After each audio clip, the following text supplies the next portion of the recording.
हडसर गावातील एक इसम काळू कृष्णा सांगडे वय वर्ष 60 हे काल सायंकाळी 5:30-6 वाजताच्या सुमारास साधारण त्यांच्यासोबत त्यांच्या मित्रासोबत मच्छीमारीसाठी म्हणजे जे जाळे लावले होते त्यातले मासे काढण्यासाठी आले होते.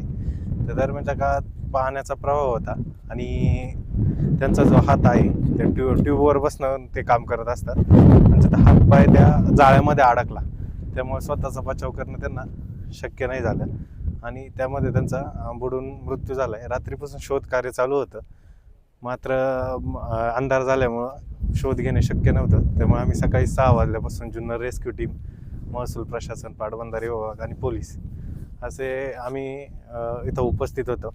सकाळीच माननीय पोलीस निरीक्षक PI गुंडा सर, उपविभागीय पोलीस अधिकारी धनंजय पाटील साहेब यांच्या आदेशाने आम्ही इथं पोहोचलो आणि उपलब्ध सुविधांच्या आधारे मयत व्यक्तीचा शोध घेतला, ती मिळून आली. तर यानंतर शवविच्छेदनाकरता ग्रामीण रुग्णालय जुन्नर येथे बॉडी पाठवली असून शवविच्छेदन झाल्यानंतर बॉडी त्यांच्या ताब्यात देण्यात येणार आहे.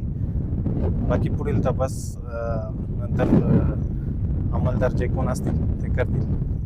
या ठिकाणी अशा घटना अनेक होतात, आपण काय सांगाल? ह्याच्यामध्ये सध्या पावसाळ्याचे दिवस चालू आहे. पाऊस मागच्या 4 ते 5 दिवसापासून भरपूर प्रमाणात पडत आहे.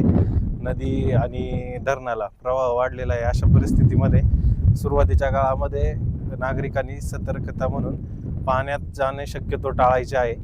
तसेच योग्य ती खबरदारी घेतली पाहिजे. त्याच्यामध्ये जर पोहण्याचा व्यवस्थित अनुभव नसेल किंवा त्याबाबत माहिती नसेल तर पाण्यामध्ये जाणे शक्यतो टाळायचं आहे, जेणेकरून अशा घटना टाळल्या जातील.